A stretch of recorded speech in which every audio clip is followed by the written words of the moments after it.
Une île perdue dans l'océan Pacifique. Un endroit où le temps semble s'être arrêté. L'un des derniers grands sanctuaires marins accueille un mystérieux défilé de requins-baleines.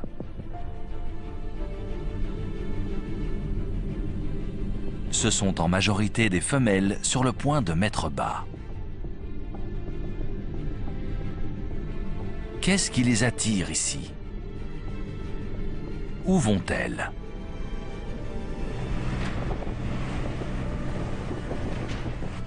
Une équipe de chercheurs part à la rencontre de ces colosses des mers.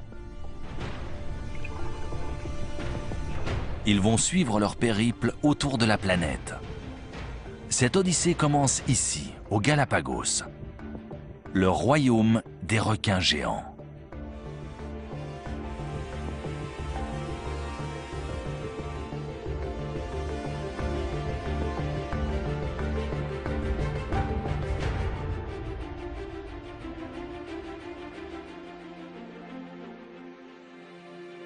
Au nord de l'archipel des Galapagos, les vestiges d'un volcan émergent de la mer.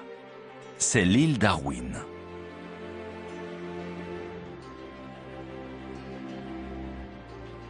À sa pointe sud se dresse une magnifique arche naturelle.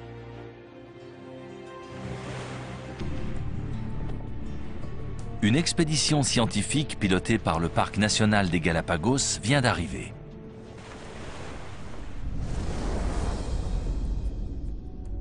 Sous la surface, un voyageur fait également son apparition. C'est un requin-baleine, la plus grande espèce de poisson au monde. Il fait partie d'un long cortège de requins géants qui passe au large de l'île Darwin.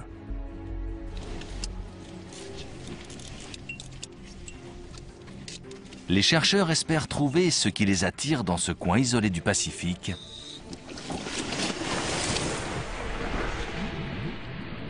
Et où ils vont. Les plongeurs attendent sur le récif.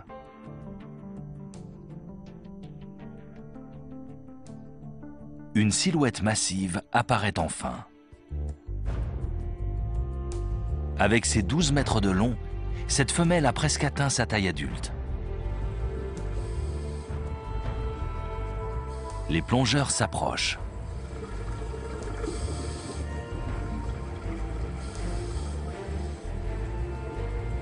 Grâce à un harpon, ils accrochent une balise GPS dans la peau épaisse de son dos.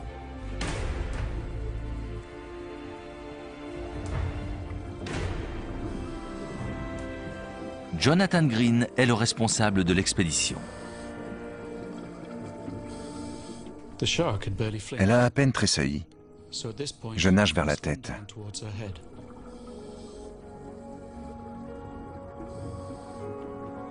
Une fois devant elle, je me tourne et je me laisse porter par le courant pour l'admirer dans toute sa longueur. Je prends peu à peu la mesure de sa taille gigantesque.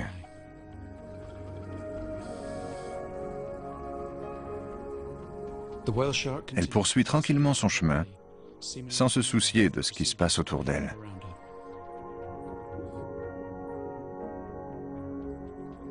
À chaque fois qu'elle s'approchera de la surface, la balise transmettra sa position via satellite. Cette femelle a été baptisée Ranger. Elle fait désormais partie de l'une des études les plus ambitieuses jamais réalisées sur les migrations des animaux marins.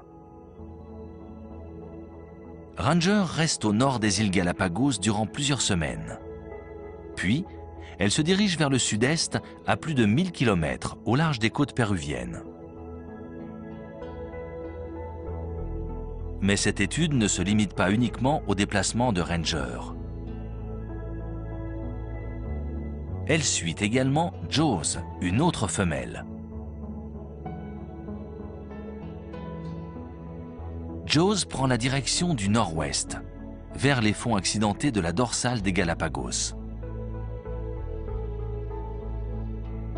Elle semble gagner la haute mer.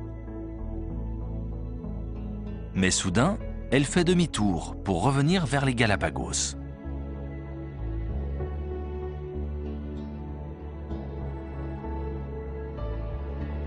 Comme ranger, elle se dirige au sud, vers les côtes péruviennes.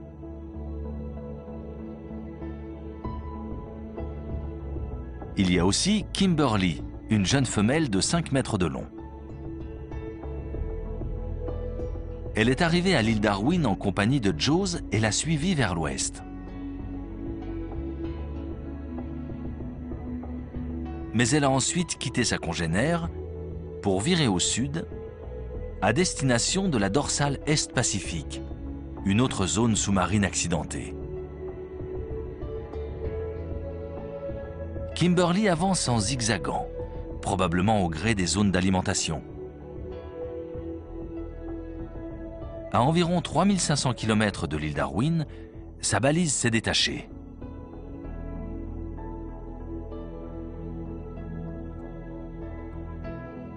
Peut-être a-t-elle été arrachée par une autre créature. Elle a aussi pu la retirer elle-même en se frottant sur des rochers, à moins qu'elle n'ait été capturée par des pêcheurs qui se sont débarrassés du traceur. Où se dirigent les requins-baleines? Suivent-ils des itinéraires familiers? Sont-ils guidés par la température des courants marins ou les ressources en nourriture? Ces questions interpellent Jonathan Green. Ce naturaliste et photographe travaille aux Galapagos depuis plus de 20 ans. Ce qui me retient ici remonte à mon enfance. J'étais passionné par les dinosaures. Ici, je vis dans le monde de Jurassic Park. Cette espèce a entre 60 et 70 millions d'années. Il existe des requins depuis peut-être 300 millions d'années.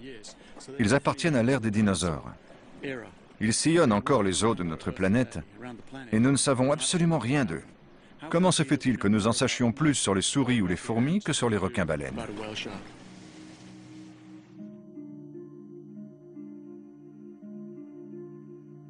Le requin-baleine appartient à la classe des poissons cartilagineux et à la sous-classe des élasmobranches, tout comme d'autres requins et les raies.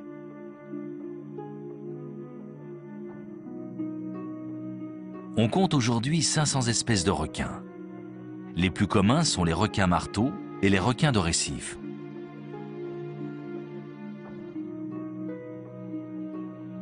Le requin-baleine fait partie du petit groupe des orectolobiformes.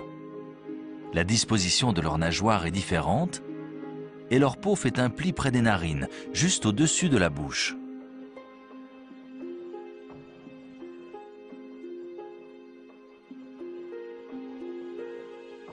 Il s'agit peut-être des vestiges de capteurs sensoriels hérités de leurs ancêtres.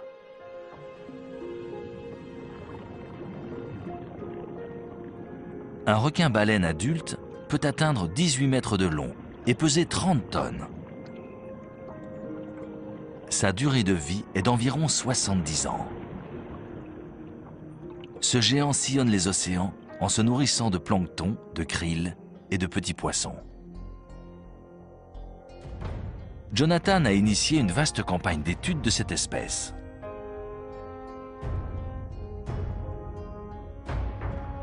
Avec d'autres plongeurs, il a photographié les signes distinctifs des requins-baleines.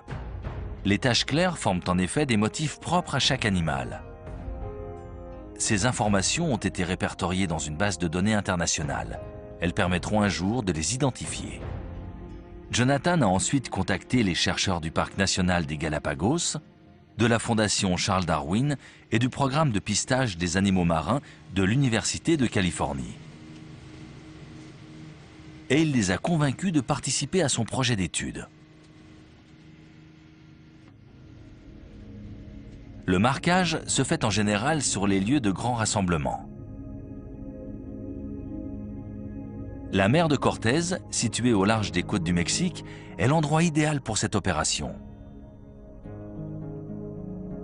Des milliards de crustacés minuscules, appelés copépodes, éclosent en même temps. Des dizaines de requins-baleines viennent s'en régaler.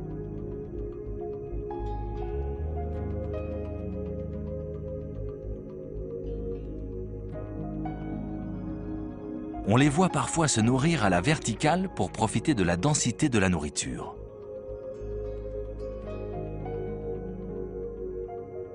Mais leur arrivée est une aubaine pour certains petits poissons.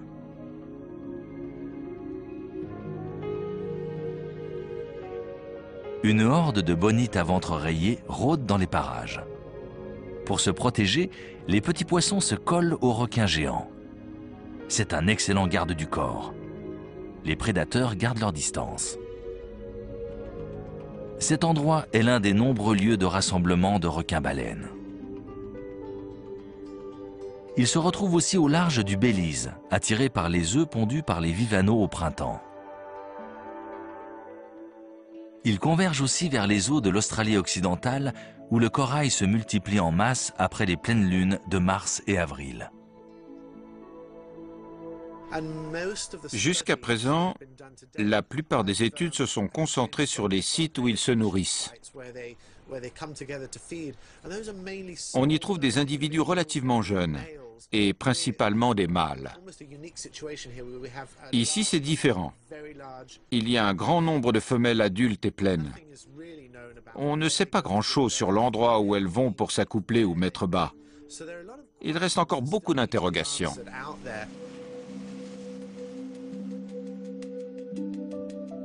Ces réponses seraient pourtant décisives pour la protection de ces créatures. Car les requins-baleines ont toujours été chassés. L'huile de leur foie servait autrefois à l'étanchéité des bateaux en bois. Surnommés requins tofu, ils sont aujourd'hui recherchés pour leur chair blanche caractéristique.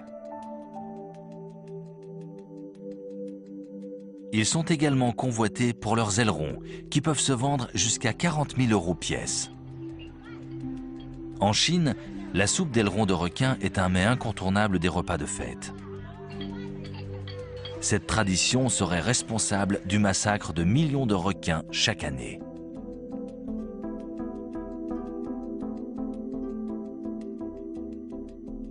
Les ailerons de requin-baleine sont particulièrement appréciés, davantage pour leur taille impressionnante que pour leur saveur.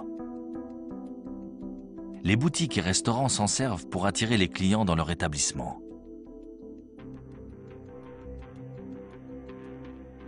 Le requin-baleine est désormais une espèce protégée par la Convention sur les animaux migrateurs. Les mesures de sauvegarde de l'espèce sont actuellement renforcées, surtout dans les pays où les touristes paient cher pour nager aux côtés de ces géants.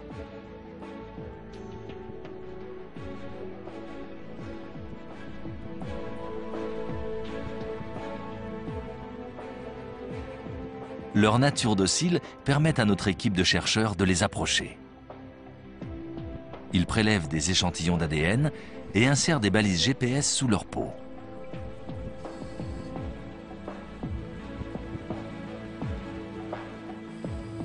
Mais s'il est effrayé, un requin-baleine peut facilement semer ses poursuivants.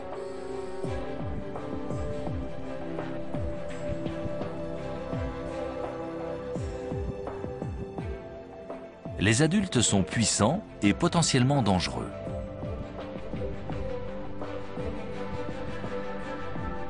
Un geste mal calculé ou une puce insérée trop profondément peut déclencher une réaction violente.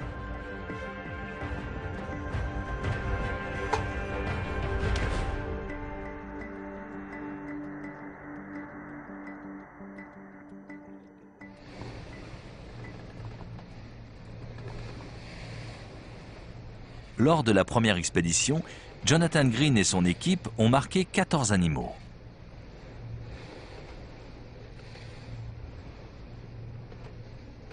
Pour avoir des données fiables, il en faut 2 fois plus.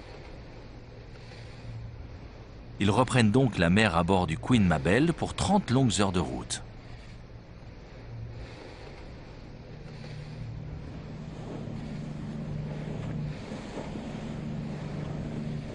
Nous sommes en pleine saison froide. Le bateau est porté vers le nord par la houle. Celle-ci est générée par un courant qui va de l'Antarctique jusqu'en Amérique du Sud. Lors de son voyage aux îles Galapagos, Charles Darwin a écrit l'eau particulièrement froide qui baigne ces terres est amenée par le grand courant polaire du sud.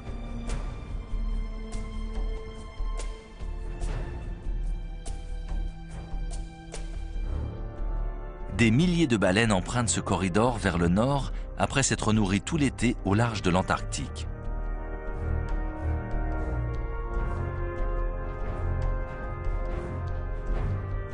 La présence sur ces îles des créatures que Darwin a observées serait due au courant de Humboldt. Originaires du continent, les tortues géantes ont probablement été emportées en mer par les tempêtes. Le courant les a entraînées sur des milliers de kilomètres jusqu'aux Galapagos. Peu à peu, elles se sont dispersées dans ce chapelet d'îles qui sont comme autant d'univers distincts. Au fil des générations, elles ont évolué pour s'adapter à leur environnement. Leur carapace est ainsi différente d'une île à l'autre.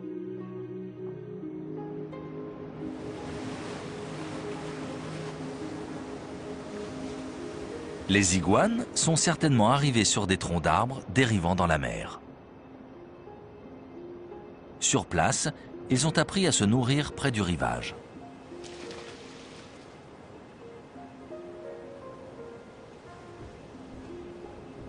Mais c'est dans l'eau que le courant de Humboldt a eu le plus d'impact. Des champs de plancton fleurissent dans son sillage, comme le montrent les mesures de chlorophylle. Son action se combine avec les vents d'Est et pousse les eaux riches en nutriments vers la côte sud-américaine. La région est l'une des zones de pêche les plus productives au monde. Près du plateau des Galapagos, le courant de Humboldt converge avec deux autres courants. Les eaux froides de celui de Cromwell, venu du Pacifique, et les eaux plus chaudes originaires de l'équateur. Cette convergence génère une explosion de vie.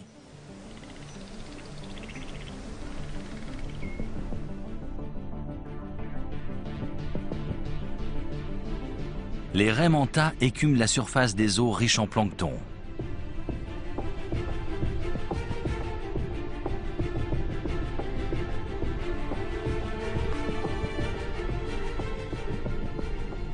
Sardines, anchois, maquereaux et autres petits poissons foisonnent.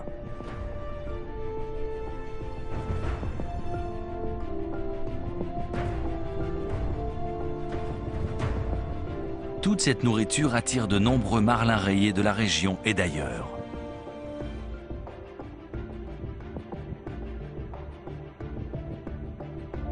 Ils jaillissent des profondeurs lorsqu'un banc de petits poissons passe à leur portée.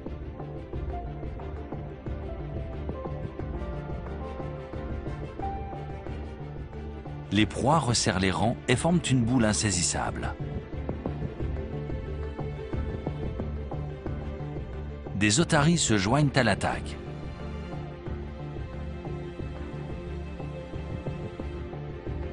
Les poissons leur échappent en tourbillonnant d'un même mouvement.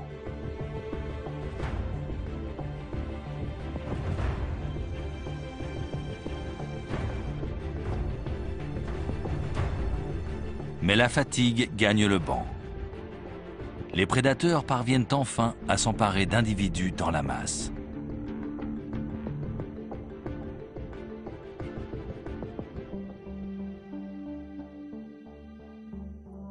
C'est dans ces eaux fertiles que défilent les requins-baleines. Portés par le courant froid, ils se dirigent vers l'île Darwin.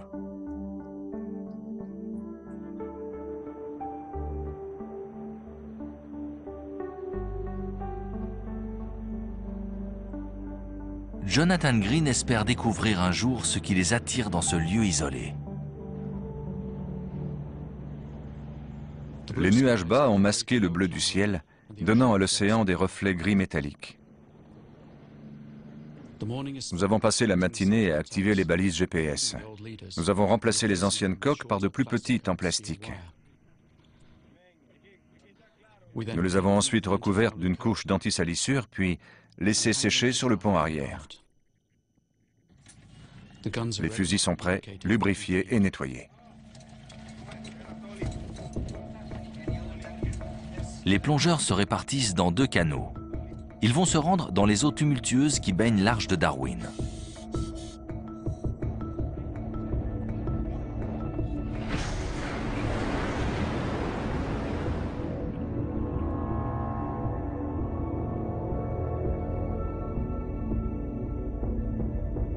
Leur stratégie est simple, attendre dans les récifs.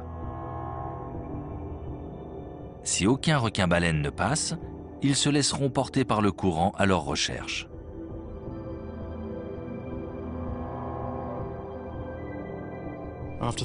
Après avoir attendu 30 minutes près des rochers, nous nous éloignons vers le large.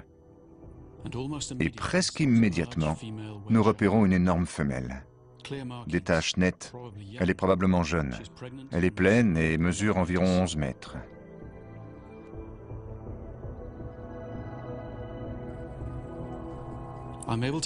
Je me rapproche et lui envoie une flèche à travers sa nageoire dorsale.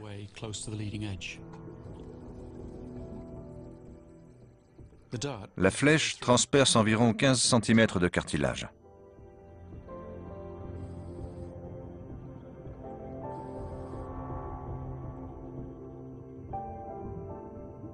La scène qui va suivre ne fait que renforcer le mystère qui entoure ces créatures.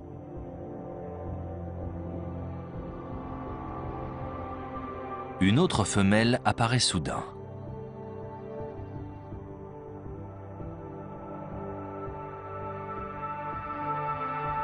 Elle s'approche de la première et lui donne un coup de museau.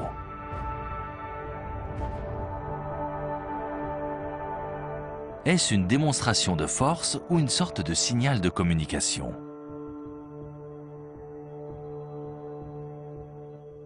Ensuite, leurs chemins se séparent.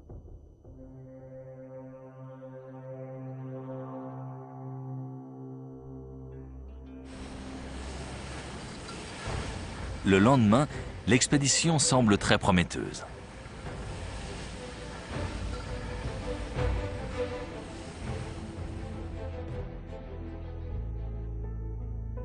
Nous plongeons en surface avant le déjeuner. Des bonites à ventre rayé se nourrissent près de notre mouillage. Leurs flots argentés forment une chorégraphie complexe autour des requins.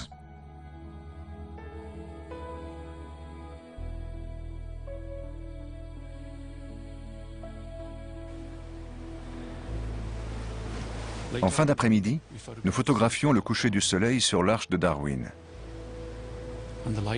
Les flocons d'écume dansent dans la lumière rasante. L'arche capte les derniers rayons du soleil comme une loupe. Elle les concentre en un seul point de lumière blanc et or. Vision extraordinaire, comme l'expérience que nous vivons.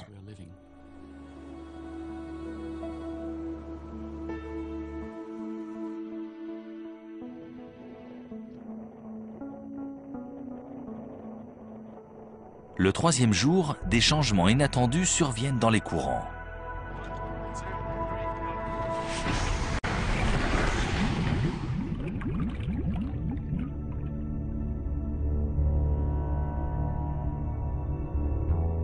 Le flux qui se dirigeait vers le nord va maintenant vers le sud.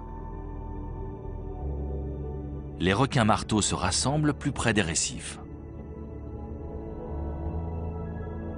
Quant aux requins-baleines, ils semblent avoir complètement disparu.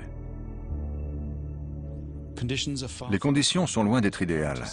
Le courant a viré de 180 degrés.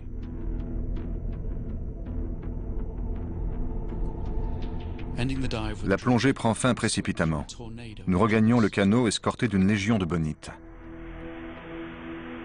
Le lendemain, Jonathan veut s'assurer que les balises sont bien arrimées. Vous avez de nouvelles données? Il appelle Alex Hearn, qui enregistre les signaux GPS à l'Université de Californie à Davis. Les conditions ne sont pas très bonnes. On a un courant vers le sud. On a posé 2 balises, mais on voudrait savoir si elles sont toujours en place. Tu as des données qui indiquent ce que font les requins? Tu en as? 1,07. Ok, fantastique. L'un des individus marqués a fait surface à 40 km au nord-ouest de l'île Darwin. Il suit le même chemin que Jaws et Kimberly.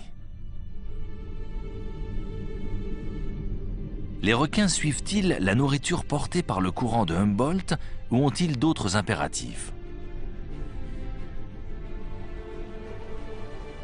Observons leur comportement sous l'arche de Darwin. En frappant l'île, les courants profonds charrient un flux de nutriments vers la surface. Ce qui crée sous l'arche ce qu'un biologiste a appelé un grand mur de bouche. Du zooplancton microscopique pour les très gros poissons.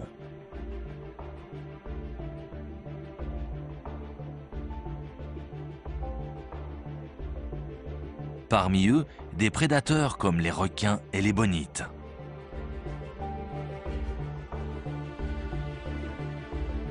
Mais aussi des poissons filtreurs géants comme les requins-baleines. Malgré la présence de vastes bancs de poissons et la concentration de plancton, ils gardent leur bouche fermée. Ils ne sont donc pas là pour se nourrir. Nous savons qu'ils viennent pour une raison précise. Ce doit être important parce qu'il y a des centaines de requins-baleines autour de l'arche de Darwin à ce moment-là. On n'en trouve nulle part ailleurs dans l'archipel des Galapagos. L'arche de Darwin a quelque chose de spécial. Je pense qu'ils viennent là pour mettre bas. Parce qu'il y a surtout des femelles. Les femelles adultes sont toutes pleines. Et elles semblent être à un stade avancé de la gestation. Nous pensons qu'elles mettent leurs petits au monde dans ces profondeurs. Les requins-baleines viennent en cortège continu à ce moment-là. Pourquoi arrivent-ils tous en même temps? Peut-être ne se mettent-ils en route que lorsqu'ils sont prêts. Je me demande si ce n'est pas une question d'horloge interne qui leur dit quand aller à Darwin, puis ailleurs, à l'endroit où ils doivent mettre bas.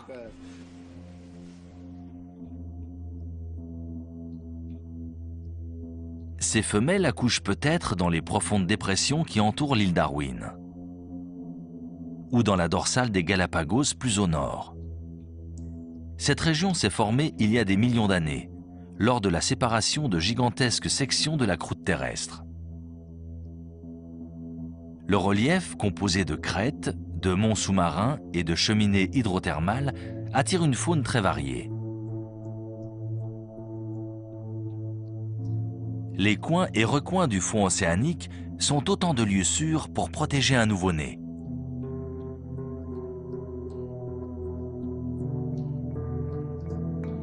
L'endroit et le lieu où les femelles mettent bas restent pour l'instant un mystère.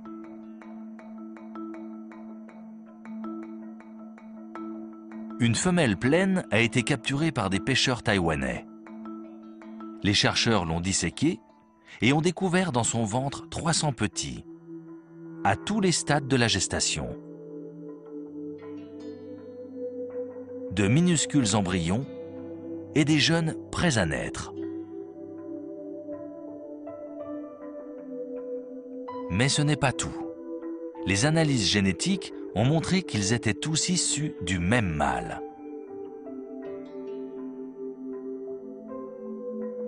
La femelle a donc maximisé son accouplement.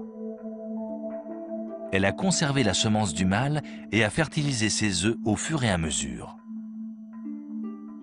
Peut-être est-ce là le résultat d'une adaptation à leur longue pérégrination solitaire. Le suivi d'une femelle baptisée Rio Lady a révélé des précieuses informations en la matière.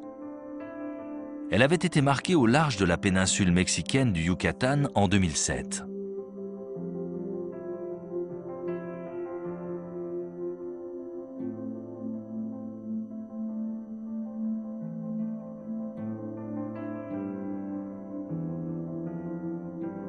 Elle s'est dirigée vers les côtes de Cuba avant de bifurquer au sud vers les Caraïbes.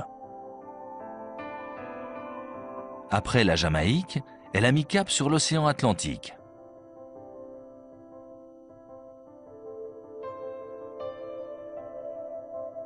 Vers le milieu de l'Atlantique, Rio Lady a traversé l'équateur.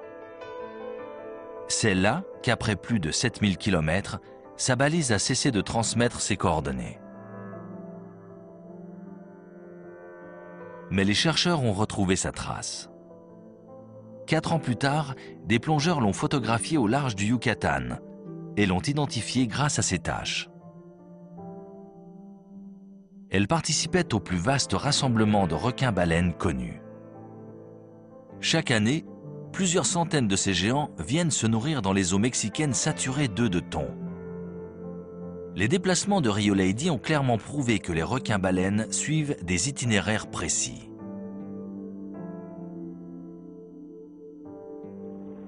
Comment font-ils pour se diriger dans les profondeurs des océans? Pour se rendre infailliblement dans le Yucatan ou sous l'arche de Darwin?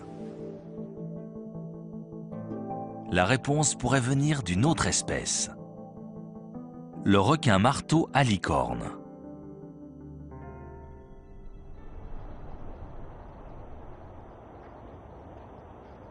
Depuis 10 ans, Alex Hearn étudie les déplacements des requins-marteaux et d'autres requins dans la région.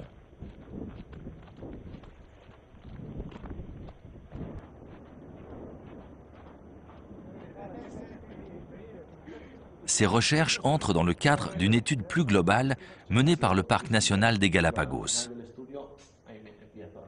Son objectif est de comprendre le rôle de ces îles dans la survie des espèces migratoires marines. Son équipe doit déterminer la destination, l'itinéraire et les distances parcourues par les différentes populations de requins.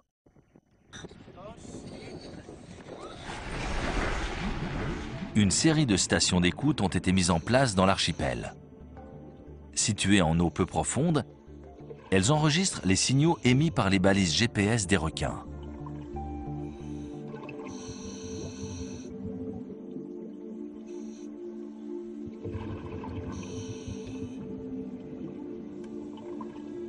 Marquer un requin-marteau n'est pas facile.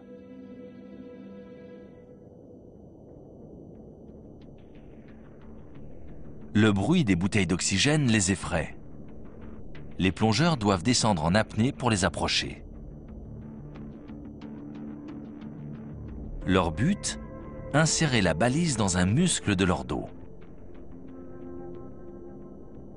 Le traceur se détache généralement au bout d'1 an. D'après les relevés, les requins-marteaux sillonnent toute la région. Mais c'est uniquement près des îles Darwin et Wolf qu'ils se rassemblent en grand nombre.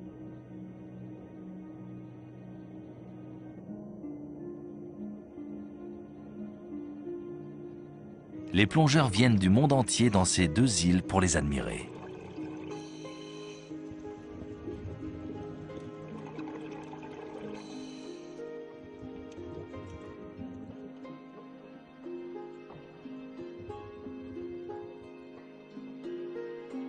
Les requins-marteaux doivent nager en permanence pour respirer.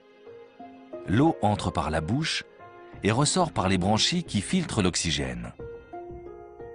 En se mettant face au courant, ils s'offrent quelques jours de repos. Les eaux chaudes de surface faciliteraient également leur digestion.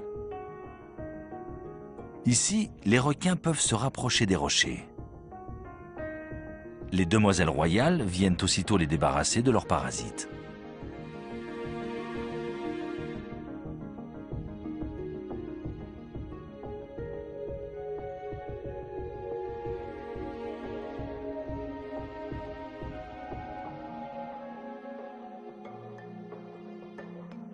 De son côté, une tortue de mer attire un banc de Trachinotus.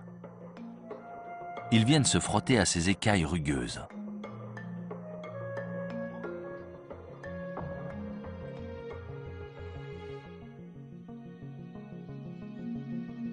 On pense que les tortues de mer s'orientent grâce aux champs magnétiques terrestres, tout comme certaines espèces d'oiseaux migrateurs et les baleines.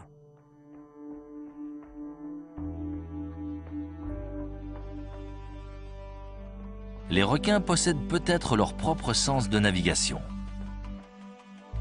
Ce talent spécifique pourrait expliquer leur longévité exceptionnelle dans le règne animal.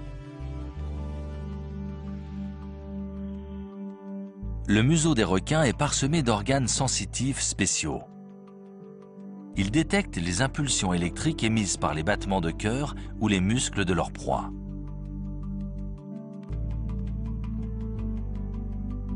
D'après certaines études, les requins marteaux percevraient les signaux magnétiques émis par les formations volcaniques.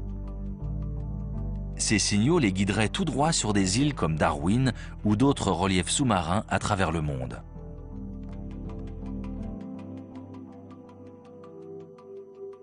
Les requins-baleines perçoivent peut-être ces mêmes signaux. Mais peut-on prévoir pour autant leur déplacement?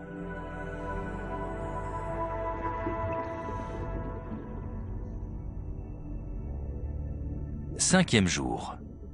Les plongeurs se dispersent dans les rochers pour augmenter les chances de repérer un requin-baleine. Après 40 minutes de plongée, un requin-baleine apparaît enfin.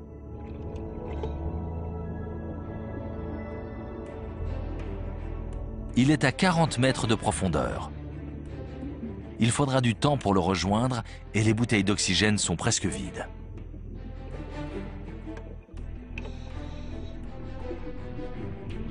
N'ayant repéré aucun autre spécimen, Jonathan décide de prendre le risque.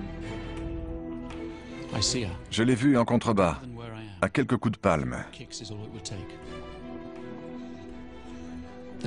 Je fonce sans trop réfléchir. Sa nageoire dorsale est pliée, mais je tente ma chance. La balise rebondit sur la peau très dense. Jonathan fait signe à un autre plongeur de prendre le relais. Mais il est trop tard. Le requin s'éloigne dans les profondeurs. Les plongeurs doivent remonter à la surface, mais avant, ils doivent expirer l'excès de diazote accumulé dans leur corps. Sinon, ils peuvent contracter une narcose plus connue sous le nom d'ivresse des profondeurs. Sixième jour. Aucun requin-baleine en vue.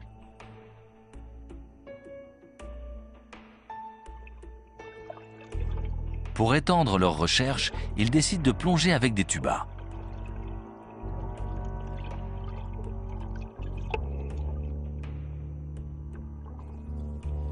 Trois plongées ont été ponctuées de sorties en tuba. Sans succès.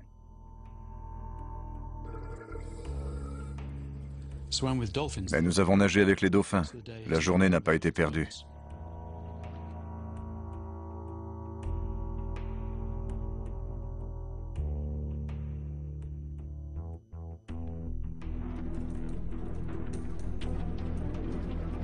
Les prises de vue en accéléré de la journée ne montrent aucun requin-baleine.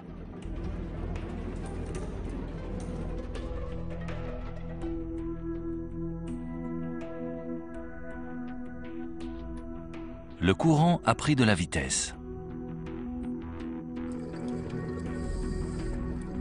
Les plongeurs ont du mal à s'accrocher au récif.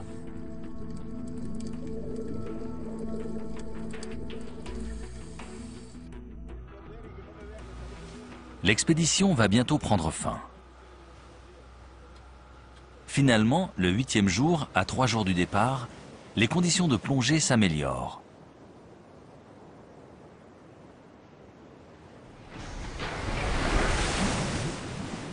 Le courant vers le sud a ralenti. Dans l'eau, nous sentons la différence. Des requins s'approchent des rochers, filant avec grâce dans l'eau.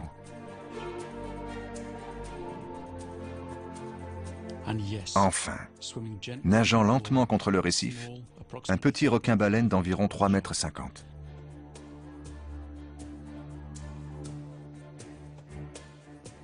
Cet individu est trop petit pour être marqué, mais il pourrait annoncer le retour de ses congénères.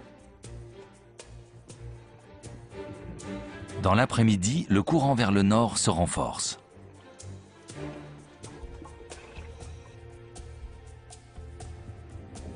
Eduardo Espinosa, chercheur et plongeur du parc national des Galapagos, s'élance.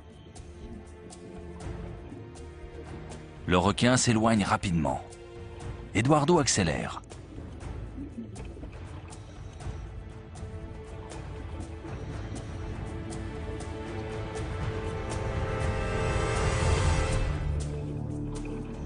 Il manque son tir. La balise s'est détachée. Elle est perdue. Encore un échec.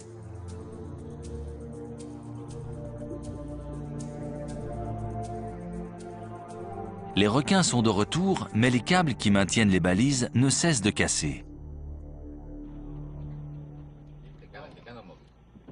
À bord, un membre de l'équipage suggère d'utiliser un nœud marin pour attacher les balises à leurs câbles métalliques.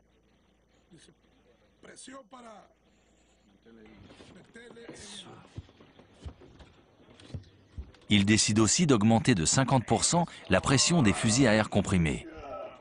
Les harpons auront ainsi plus de chances de percer la peau épaisse des requins.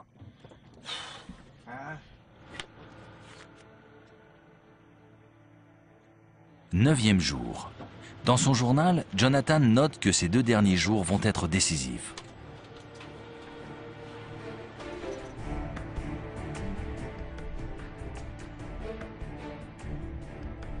À 25 mètres au-dessus de moi, une forme sombre se découpe dans le bleu de l'océan, la silhouette d'un requin.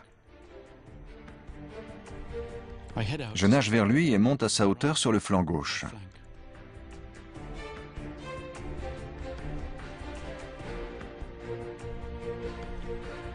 Ce sera plus facile à droite, alors je change de côté et m'avance un peu. Le tir touche l'avant de la nageoire dorsale à droite.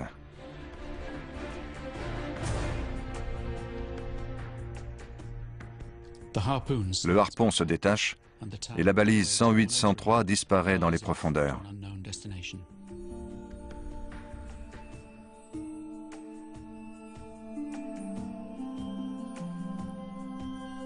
Mais cette fois, Jonathan a suffisamment d'air pour rester sur place.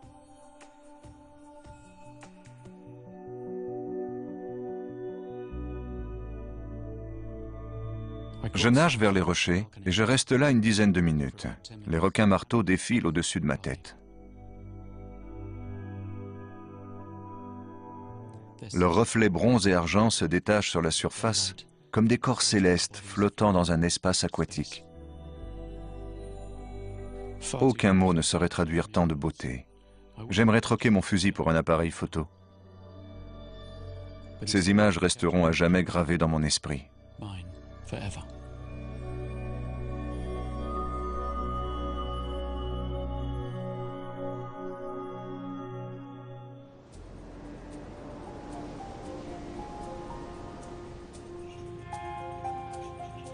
Dernier jour de l'expédition.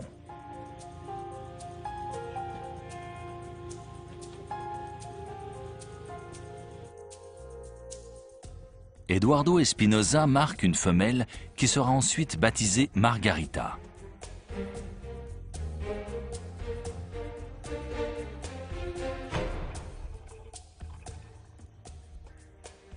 D'après sa taille, 12 mètres de long, elle doit avoir entre 30 et 40 ans.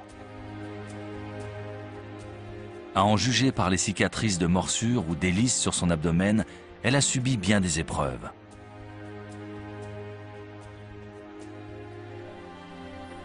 Un peu plus tard, Jonathan retrouve Margarita. Elle s'attarde près des récifs.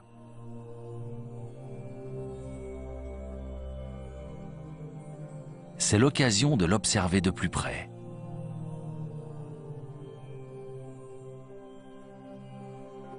Le courant le repousse.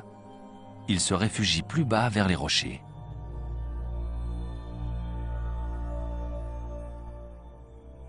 Elle bouge à peine dans le courant. Je prends appui sur les rochers pour avancer. Puis je me laisse flotter sous son corps gigantesque, à l'affût d'un signe d'accouchement imminent. Je ne remarque rien de spécial, mais ce n'est pas mon domaine d'expertise.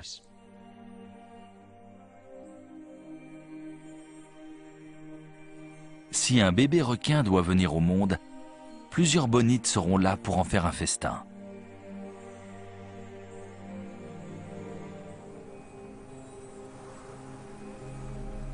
La saison froide s'achève.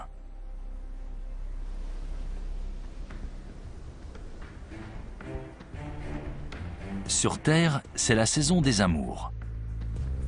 Une frénésie s'empare des iguanes marins. Les grands mâles couvent leur harem et surveillent de près leurs rivaux.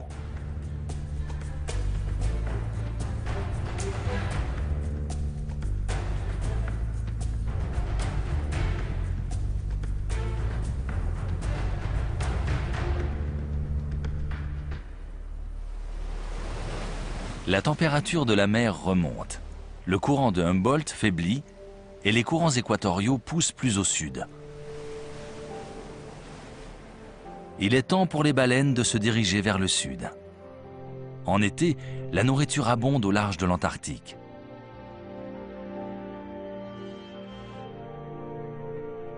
Les eaux sont moins poissonneuses. Les grands prédateurs, comme les bonites et les thons, quittent les lieux. Les requins et les requins-baleines font de même.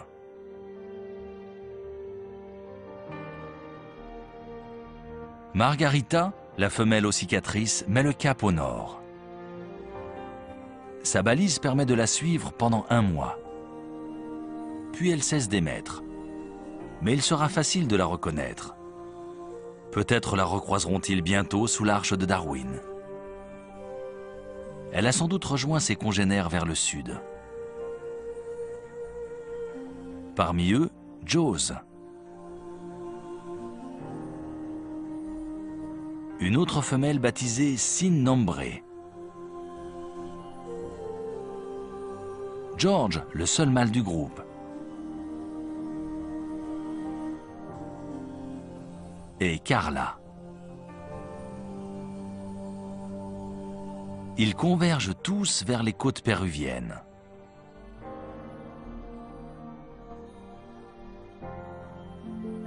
Selon les mesures de chlorophylle, ces eaux sont extrêmement fertiles. Des courants profonds riches en nutriments remontent à la surface. La vie marine prolifère toute l'année. C'est peut-être ici que les femelles viennent s'accoupler. Elles trouvent sur place suffisamment de nourriture pour retourner ensuite vers les Galapagos et au-delà.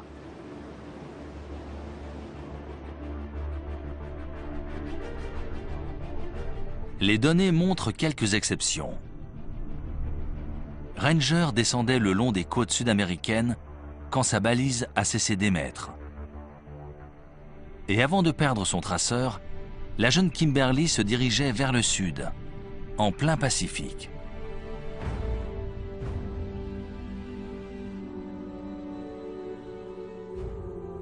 Le défilé des requins-baleines aux Galapagos garde tout son mystère. Ces géants sillonnent les océans depuis des dizaines de millions d'années.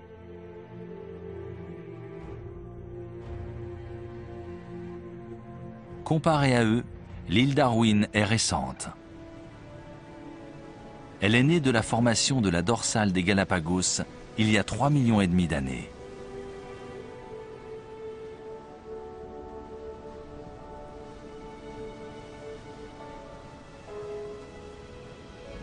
Au fil du temps, nous en apprenons davantage sur ces créatures venues du fond des âges.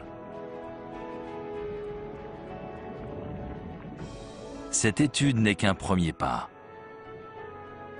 Bientôt, nous percerons peut-être le secret du royaume des requins géants.